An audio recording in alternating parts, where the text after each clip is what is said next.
let's go. Let's go. This is our neighborhood. Yeah, I'm walking Max, and at the same time, nag-exercise na rin ako. Walking exercise. Yan si Max. Just around the neighborhood. Then Max is so curious. He sees things around. Look. And then he's pulling me like I'm a sleigh. See Max. Yeah, baby. Here's Max.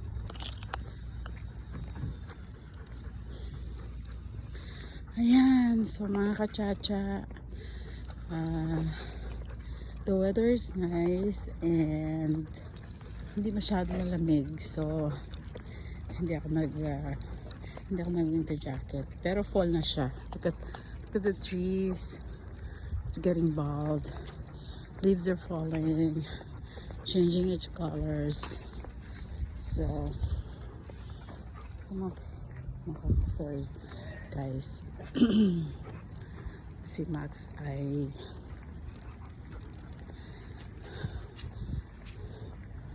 ayan, he's sneaking around, curious sa mga dinaanan ng mga previous dogs around the neighborhood.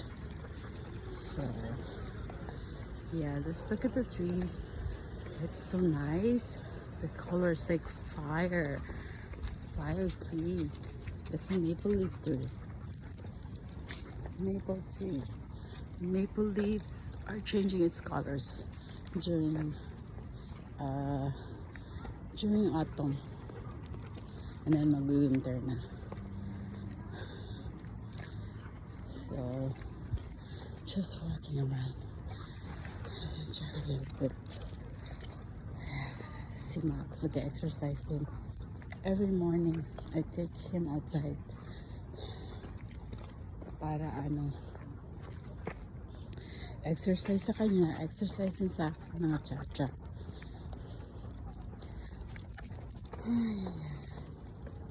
So mga kachacha, kung ano man ginagawa nyo ngayon, I hope you will enjoy watching this video. Okay mga kachacha, and I'm gonna update you every now and then.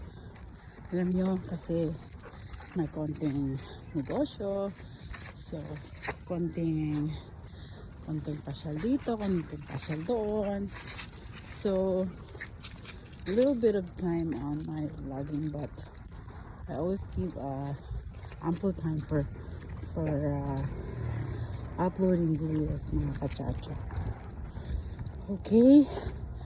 Oh boy, so nice weather, nice outside. Hey Max, come on, keep going Max. So nice, so big tree, look. See, dito lang sa neighborhood ko maraming mga big trees. Ayan ang aming cute little neighbor dog. When she sees Max coming, approaching, yeah, he keeps on barking.